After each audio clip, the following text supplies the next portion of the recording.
If you're requesting death records from local towns or cities from across the country, sometimes you may get a copy of the information, like a compilation or maybe a computer printout like this.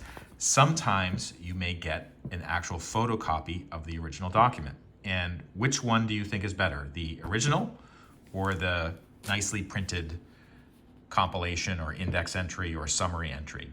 And the answer is actually the original. Even though this is much harder to read because it's in cursive, this is actually pretty good cursive handwriting.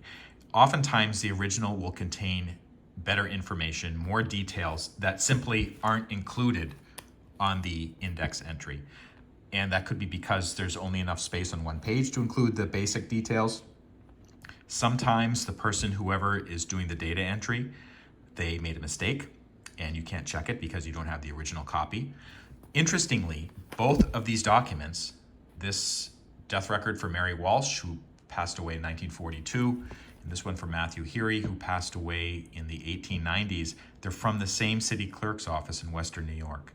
But for some reason, I got an index entry or a summary kind of computer printout for the older one and the actual photocopy for the newer one. There could be a couple reasons for that. I'm not sure why. One reason is because I made this request a long time ago, I think about 15 years ago. And this one I requested by mail maybe 5 or 10 years ago, and they maybe updated their systems or they're confident in giving out actual photocopies. But for whatever the reason, I consider this to be an inferior copy because there might be mistakes and there's probably data missing. So the next time I go back to this particular town to do some research, I'm actually going to go to the clerk's office and see if I can get the original for this one. I'm willing to pay money again to get it because I really want to be able to check all the information on here and maybe unearth some data that wasn't included in the computer printout. Because you can see here, there's many different fields that are being used.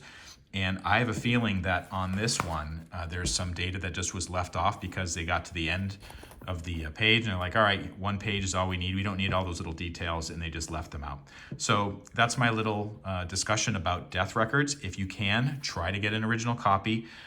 This is kind of like, all right, if that's all they can, if that's all I can get, I'll take it. But really, getting an original copy of a death record is much better.